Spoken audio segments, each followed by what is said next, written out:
welcome to what I think is going to be the first of hopefully a monthly series of podcasts.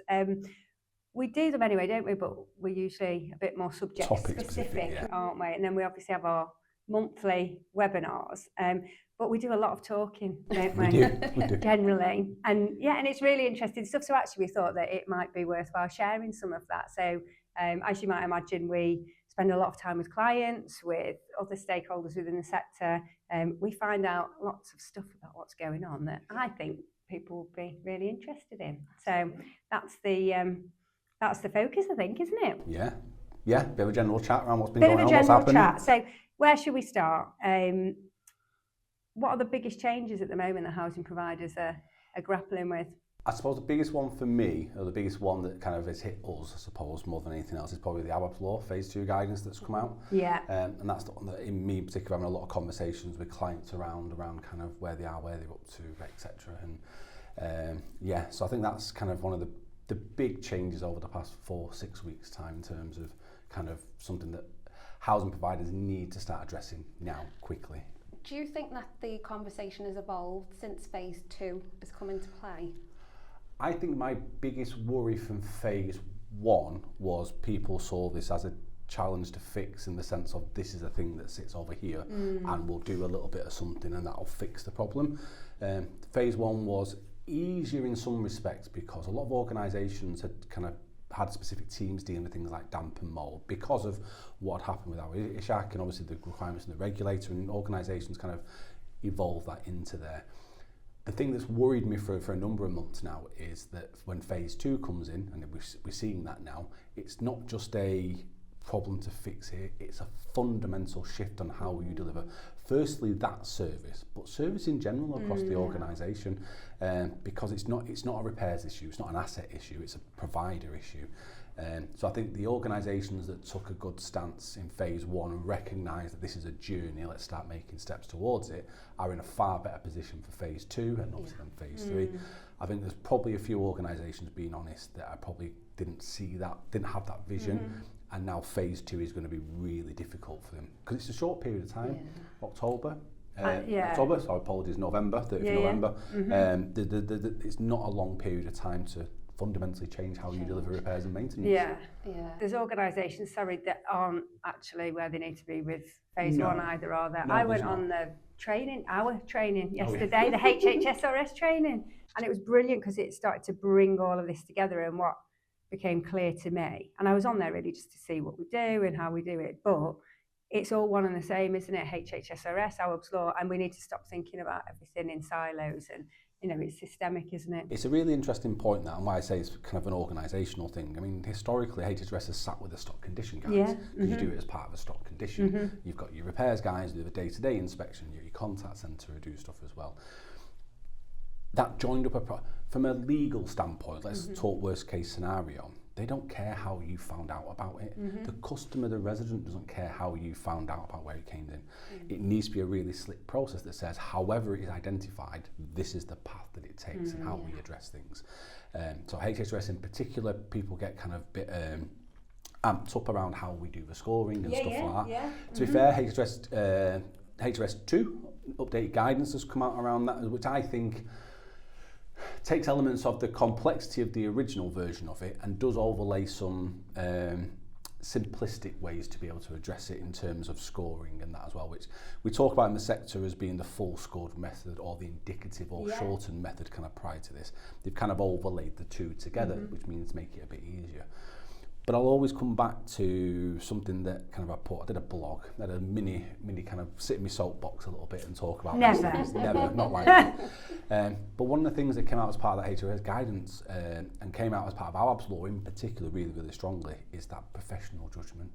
Is being able to have that professional judgment and understanding of what's happening and what's going on. And when I do the HHS training or the Awaab's law training or any training and talk to organisations about it, is you'll design and develop policies and processes and kind of matrices for your contact centre to be able to kind of address. I get it, but nothing beats a bit of professional judgment to go, this doesn't fit, this doesn't work. There's a whole other podcast on that, isn't there? This is all about competence, isn't it? And how do you don't just get professional judgment, do you? And you need all of those policies and procedures, but how do you fundamentally make a good decision. You're taking what is essentially a risk-based assessment of the condition of that property, the defect, the resident circumstances, kind of very unique in isolation, and then trying to, a lot of organisations are trying to overlay matrices that will kind of cover the different, and you can't, there's too many. Just to be clear, just because people are going to be listening to this, absolutely a good thing to do to give them a piece of information that helps guide things like contact centres and stuff like that. Yeah. But the biggest thing for me is educating the front lines, whether that's contact centre, scheme managers, caretakers, of not making them experts, but understanding what to spot and what to look for, and make sure it gets to the right people that it should do. And those frontline matrices need to be able to be flexible in the sense of 8 out of 10 repairs will fit quite nicely in it, but those ones that don't, who do I go to? Who do I tell? Who do I escalate it to? Those are the ones that are going to cause people real problems. Yeah, they're all tools, aren't they? They need the right tools in the toolbox that aren't overwhelming. That's what I took away from the training yesterday, actually. It could be quite overwhelming when you start getting into scoring and all the different hazards. I mean, it might be worth actually just sort of recapping what the hazards are, phase 1, phase 2, what we're actually talking about for people that might not be fully up to speed. But fundamentally, it's about somebody when they're walking through the front door of a house or they're picking up the phone, how do they make the right decision? They do. And I think as well, something we use a lot internally in Pennington's actually, it's right, do the right things for the right reasons. Absolutely. There's an element of that when we're going into organisation, when you're going out doing that inspection, you're looking at kind of, would I leave my mother in here, my kids in here, whatever it might be. If you're start having those thoughts and you're saying no, then you probably should do something about it. And I'm going to be really, not controversial now, because I don't think it is controversial, but you mentioned there about the hazards that are in scope. I'd ignore it, not being rude. Everything should start to follow this path now. If you're trying to, if you end up just doing it here, but not over here, you end up with a 2-tier service. And at some point, these are going to fall online. But that's harder to manage internally. How do you manage your systems, your training, your contact centre? Because the first decision you're making is, does it go down this path or does it go down that path? Well, now you've got 2 processes. You've got 2 different processes that follow similar paths but not the same. It's easier to manage down one path. So actually, really, really good organisations are looking at it going, why am I excluding them and including these? Why don't I just bring those in here? It's all risk, isn't it? They're all hazards. It's all, keeping people safe, keeping people comfortable in their own home.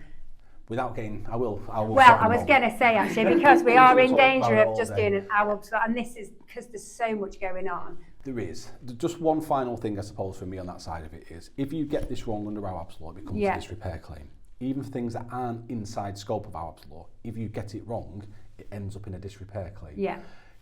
The uniqueness, I suppose, of Awaab's law is you've got some defined time frames and some defined communication paths and stuff like that as well. But actually, if you put it all together as one, this will be much simpler for you as an organiser. Honestly, I promise you. Well, we've got a webinar, haven't we, coming up? When is it? Yes. So we've got a webinar on Wednesday, the 19th of August, 12 p.m. So that's Awaab's Law Phase 2. I'll be on it, and I apologise now for kind of ranting. But that's where the detail will come. But we'll go into more detail, have a proper discussion around these things. And if anyone's got any comments or anything, or any questions they want to ask, please feel free to reach out and send them through to us. And then we'll capture them as part of sign up, and we'll answer them while we're there as well. Brilliant. Where do we want to go next then? I wonder whether we talk a bit more broadly about stock quality. So we've touched on obviously Awaab's law, we've touched on disrepair, but in order to understand your homes, you need to get that baseline position of data to tell you, what does our stock look like? And we know that the regulator is quite heavily focused as part of their consumer standards to look at decency, stock quality. So they're just on the casework, aren't they? The regulatory casework review that they released out. That's got, every year has the same, not the same things, but that's very front and centre. It really is, isn't it? And we know that all of the judgments that are coming out have got stock quality front and centre, haven't they? Even those organisations that, are doing most things right, there's still room for improvement, isn't there? Absolutely, yeah. So I think there's some key things to think about in terms of your stock condition survey programme, capturing HHSRS data, that comes part and parcel of that, doesn't it? What broader processes around, that data management. So once you've got that information in your systems, first of all, is your system fit for purpose for capturing that? But what do you then do with that information, and how do you turn that into valuable resource and evidence for you to push through programmes, etc.? So there's one of the things is kind of an IT guy said to me a number of years ago was, I kept saying we didn't have enough data, didn't have enough information, and one of the things he kept saying was we've got loads of data. We have no way to meaningfully get it out. To turn it into information and intelligence. Be able to do it as well. Absolutely. But I think the data bit's really important. You think of a lot of the stuff that we do, whether we look at compliance health checks, repairs health checks, we look at stock condition information, asset strategy, anything we look at, one of the first questions we talk to organisations about is how good is your data? How do you know what you've got is the right number of properties, the right information? What's that check and balance? Absolute basics. How many properties are you responsible for? How many are there? Do you know what it's basic questions that even now. And what typically happens is they go, well, if you look in this system, it says we've got this many. And if you look at this system over here, this many. And actually, ignoring the fact that people have different systems, being able to understand just exactly what your asset base is, how many properties you've got, how many open spaces you've got. Start simple. The foundational blocks, aren't they, as part of that? There's been a huge push, hasn't there, over recent years in getting stock condition surveys done, getting stock condition data. And I think now, certainly the last 6 months, but perhaps 12 months really, we've had lots of clients coming to us saying, actually, what do we do with this? We've got it into our asset management system. We haven't often in some cases, but what's it telling us? How do we then start to use that effectively and with other data sources to drive our investment planning? And I think that's the bit now that organisations are perhaps getting stuck on. And actually, that it isn't just a once and done. You've got to continue to do this, haven't you? I think the other key bit you picked up there, though, was about other data sources, which is, I think, traditionally, potentially, should I say, or maybe an overall reliance on just stock condition data.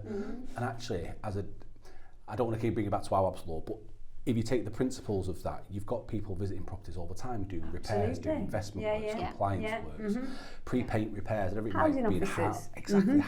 And actually, again, really, really good organisations can capture that data and get it into a system or into a format that allows them to make critical decisions. Absolutely. One of the other key forms of data, and I don't know whether organisations capitalise enough on it, is complaints. So, absolutely, you know, residents in your properties are telling you certain things, and is there a pattern? Is there a trend? How does that link in? And that can tell you a lot of things as well. The Housing Ombudsman did a really good sort of publication around the link between compliance and complaints, and we often don't put the two together, but they did some really interesting case studies where actually that complaint was telling you about a fundamental issue that you really needed to address. So that's another good piece. Definitely. But they sit, I mean, we see it even within compliance, even within repairs, within assets, within single departments, data is siloed, isn't it? But then when you start to overlay the organisation, complaints sits over here, you know, your retrofit information is over here. It's a minefield, isn't it? It could be worse than that, though. You think about how many mergers have taken place over the past couple of years, and legacy systems and data captured in different ways, and just in itself that could be a huge piece of work for an organisation just to bring that together, but it's invaluable. And it is about back to basics, starting simple, data validation first and foremost, isn't it? You know, so there is a methodology that, you know, we work through with clients to help them unpick that so it isn't overwhelming, so that it isn't, you know, so you can start to see the wood for the trees and move forward. And I think we come back to it, but it's the basics. And I think it is an overwhelming sort of time at the moment because we've got so many pieces of legislation that have kind of come down the line, and you quite reactive almost to make sure that you're on top of the latest piece of legislation, but actually you need to go back to basics and make sure that you've got your fundamentals in place, especially around your data. So I've been working with a client recently, and they have commissioned us to come in and just have a review and see how they're doing around compliance. And they thought they were in a really good place, but I asked some really fundamental questions about, okay, so where's that data source coming from? You're saying you're 100% compliant. Show me the, you know, the figures that back that up.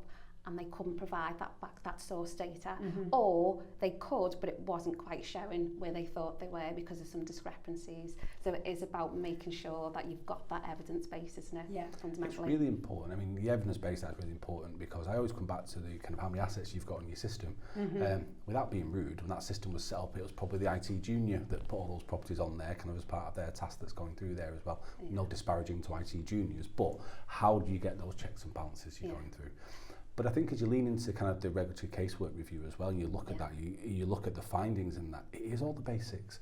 Are you keeping customers safe? We're finding that people aren't being kept safe. Are you communicating efficiently with your resident? Have you got the data? So actually, if you look at the key themes that come through that, it is the basics, and that's... Absolutely. I think we get hung up sometimes with some of the bells and whistles that come along with stuff. Yeah, and it is just bringing it back really simply, but also how do boards and leaders get assurance that people are doing the right things. So I think for me, it's really, you just talked about junior staff there, people on the front line, people that are day to day in these systems working with this data. How do they see the bigger picture? How do we have those levels of governance and assurance that make sure that someone somewhere, if something goes wrong, because it's going to, can pick it up and do something with it. Absolutely. Sorry, go on. No, I was just going to say, you just prompted me, it links onto a piece that Inside Housing covered. See? Great Yeah, absolutely. And it was about, there's been councils who have focused on bringing in specific improvement boards, housing improvement boards, to focus on housing compliance. And we know with our work with local authorities and councils, traditionally they're sort of focused on compliance because they have a myriad of different other obligations. They've perhaps found that a bit more challenging. So bringing that focus back to resident safety and having that board to oversee that. Absolutely fundamental, isn't it? Yeah, for their governance approach. Local authorities have got such a difficult task. I mean, housing providers generally, but over the last few years, I think with the additional scrutiny and regulation, the spotlight has shown what we've all known. So under-resourced really in comparison to many sort of housing providers.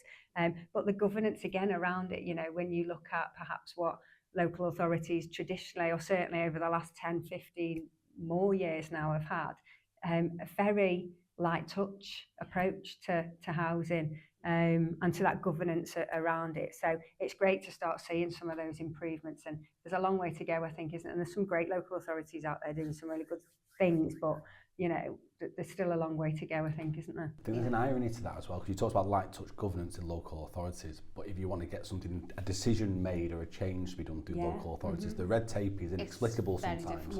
So actually that focus of them, I don't know, renewing a contract kind of thing goes through 4 or 5 different panels and committees, but actually who's having the governance level to review where the performance is up to tends to be light touch. There's definitely an imbalance there for local. It's bureaucracy versus governance, isn't it? I think, and actually we can think we've got control because we've got lots of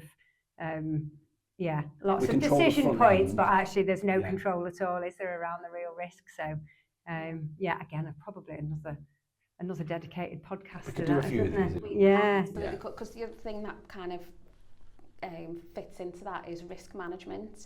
And one of the things that I'm keen on when I'm working with organisations is, okay, so you've identified that perhaps your electrical safety programme isn't where you need it to be. You've got a significant amount of non-compliance. Fantastic, you've got a catch-up programme in place. In the meantime, what are the mitigating actions that you can say, this is what we're doing to minimise risk to our residents? It could be something as simple as, well, we are prioritising the oldest cases so that we get to them first, etc. But I think there's a bit of a gap there, especially from a governance perspective of, okay, we've identified this gap, but what are we doing in the meantime to reduce the risk? I think the other side of that is that linking up your short, medium and long-term thing is because, I mean, we've been to a number of organisations that have gone, we've got a problem, we've helped them find it, and they've gone, right, we're going to fix it. And they fix it immediately within 6 weeks of gas servicing as an example. You go, yeah, but next year you're going to have 2,000 of these to do in 1 month. So that fixes your problem today, but it gives you an operational problem next year. So actually, that's your short-term plan. What is your medium, long-term plan to go? How are you now going to start to smooth out a little bit so this doesn't cause you a problem every single year after? Yeah, so I think that's really interesting because you can have the right governance framework in place. You can have a policy, you can have your processes, your procedures, you can have invested a significant amount of time and effort getting the framework right, but if you haven't got the right people and you haven't got competent people who again can make decisions within that framework, we do see things fall down, don't we? So it takes both things, doesn't it? But fundamentally we're people driven businesses, aren't we?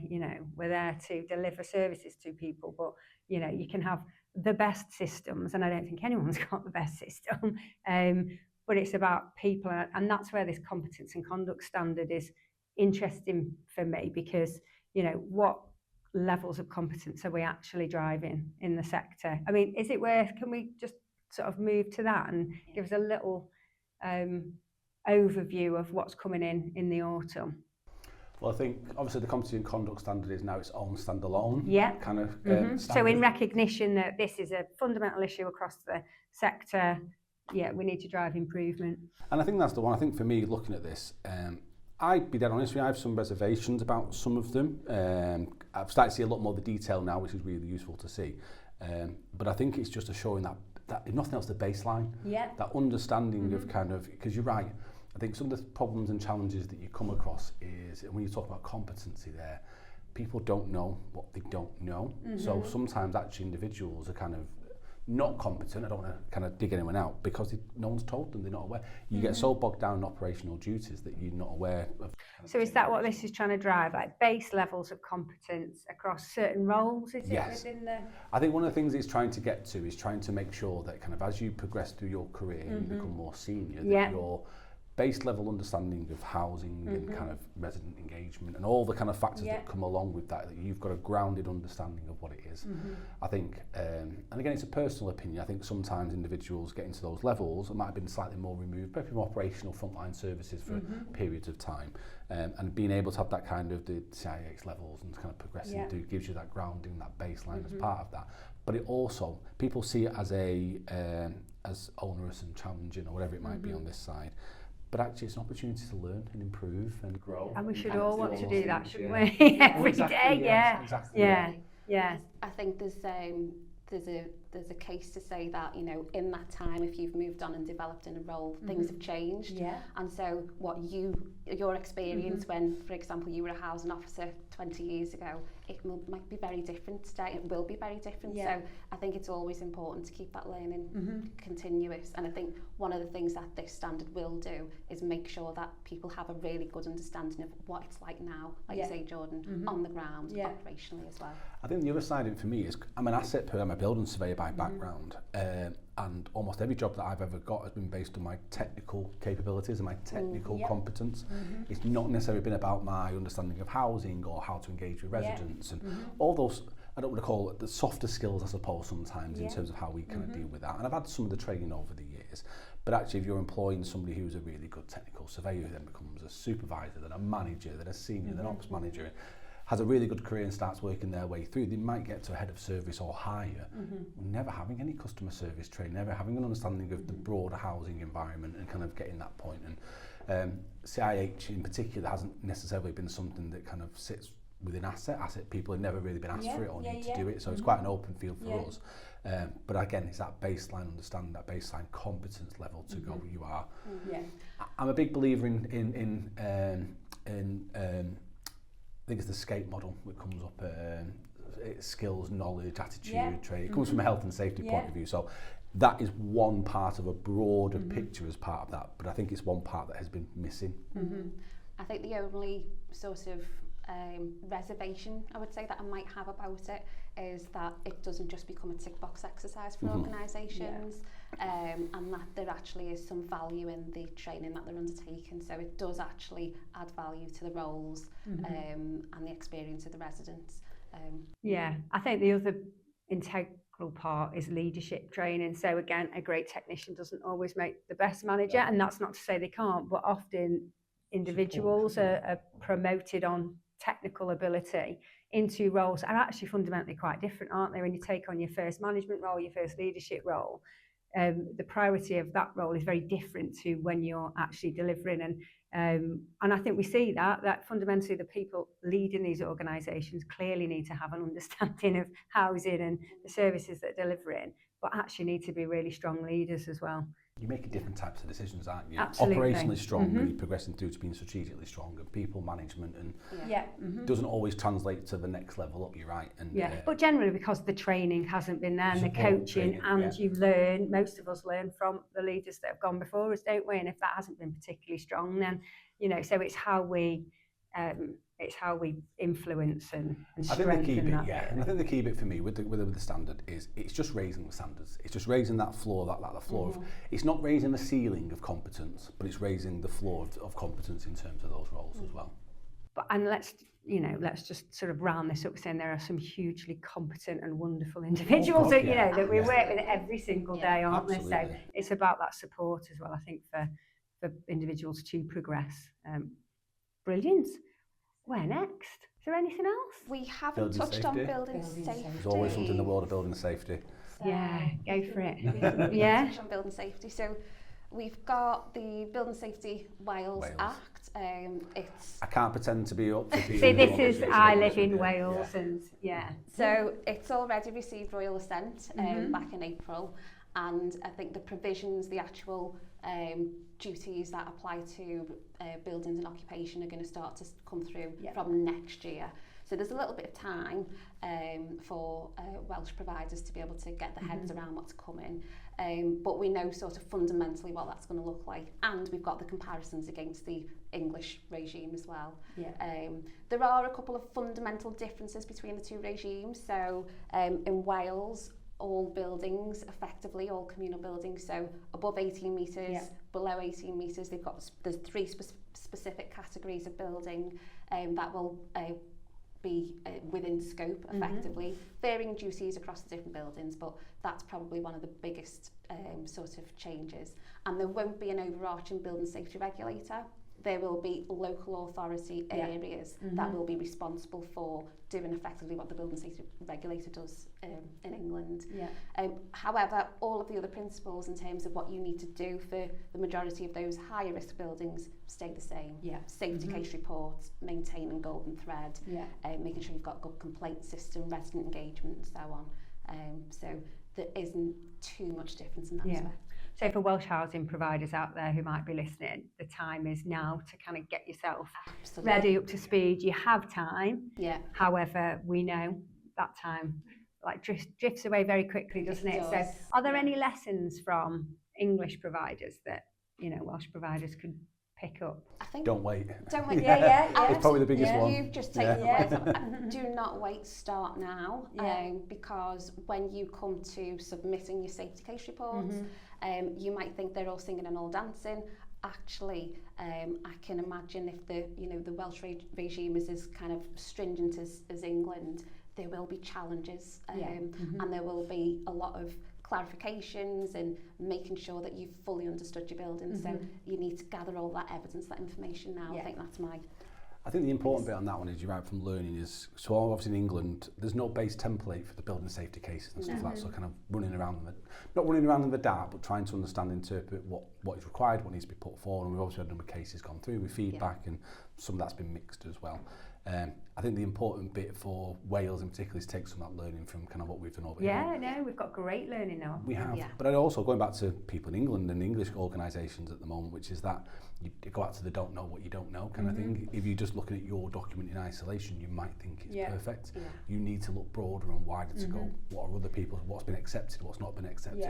Can we have somebody who can review it for us who've seen a number of these to make sure it's okay? Well, we're getting lots of that now, aren't we? So, there was clearly a huge drive to get the initial safety case reports written initially, but actually now we're into that sort of flow of reviews, aren't we, really? And it's dead interesting when you see how others have approached it, but we're now at a stage, I think, where we've got a really solid understanding of what's required, what the regulator requires, feedback that's come back, what gets through, not least for the safety case report, but also as we start to go into the gateway reviews, for example. So we support organisations, with sort of gateway to submissions and so on. And again, just some really good learning coming through about what is required, what gets it through.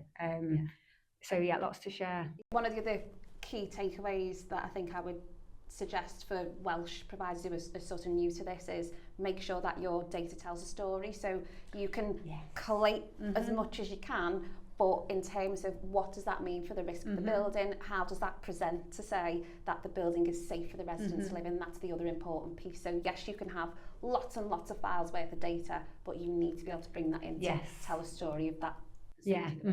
That's a really good, more general point though, isn't it? only had a conversation yesterday with a client who's had some feedback from the regulator around their asset management approach. And fundamentally, the regulator couldn't follow the story from the asset management strategy, what were they trying to achieve, all the way through to sort of their investment planning and delivery on the ground. So we're kind of working with them. But that's such a good way of looking at it, isn't it? It's just, can somebody just follow the flow? You know, where's the audit trail?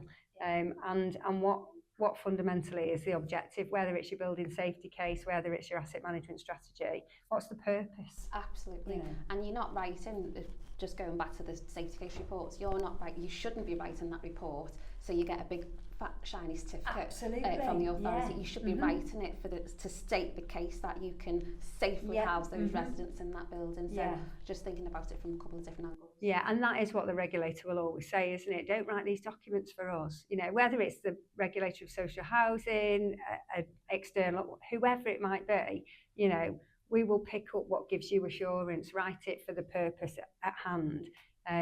But it should be obvious to all, shouldn't it?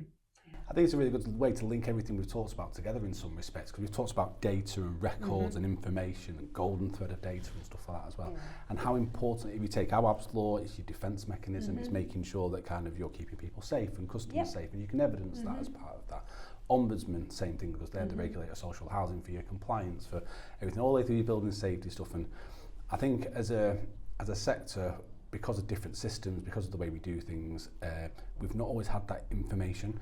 One of the things I'm finding for loads of different things, and you picked up on it before around compliance stuff and being able to evidence that goes through, is organisations typically can put their hands on, so it's a building safety case as an example, and they need a record or a check. They can get their hands on that one piece of information, but when you start broadly asking, can you demonstrate across your entire stock that you can do that, that's when things start to fall down a little bit, and that's when you start to have those challenges. Yeah, it's your golden thread, isn't it? Yeah. I do that. Which we've just done with this podcast. Yes, That's we what have, the golden thread for. But I'd like to think nothing's happened in the past 4 to 6 weeks, but it turns out loads of things have happened. Is there anything else that we've missed that's worth? There probably is, and there's probably going to be some comments. There's probably other bits and bobs. I know stairs. So we talked about Competence and Conduct. I know that's coming up, isn't it? What else is coming up? So what stairs? Go on, just say it for, again, people. I might have to hand that over to Jordan if Jordan's got a better explanation. It's not an area, Lisa talks to me about this all the time, but it is an area that comes out for me. But it's around access to information and data and stuff like that around kind of individuals. So maybe that's something for next time. It might be useful to get Lisa and have a couple of she's our expert in that particular area, Yeah, brilliant. Lisa's, for those listening, one of our principal consultants, isn't she, that deals with everything governance. Come from the regulator. Regulation. So she's brilliant, Lisa. Yeah, so perhaps we can... She's probably listening to this now thinking I'm going to get a phone call to sell on these next. Anything else? I think that's enough, isn't it? I think that'll be okay. I think for our first one. Yeah. Brilliant. Well, thanks very much. Thank you. Yes, I enjoyed that. It was enjoyable. This is just what we do, isn't it? Yeah. We get paid to talk about dead interesting stuff. It's ace, isn't it? What a job. We do some work as well, but we don't just sit around talking. Thank you. Yeah, thanks to everyone listening. If you've got any feedback, we're going to try and do this every month at least, aren't we now? Bit of a series. So if anyone listening has any specific questions, has anything that they kind of want us to talk about, then get in touch. Yeah, we'd love to hear from you. I guess one thing to say, we're now on YouTube, which my 12-year-old son will be massively cringing at. Like and subscribe. My kids love it when the reels come up and there's a picture of me on there. No, honestly, so apparently we are on YouTube, so you can like and subscribe and you will get notified when our next podcast is out. So I'll be letting him know all about that. We're famous. Thank you very much. Thank you. Thank you. Thanks, everyone. Thank you for joining us today. If you would like to speak to one of our in-house experts, please get in touch either via our website or across our social media pages. Pennington Choices, providing property surveying, consultancy and project management services to organisations nationwide.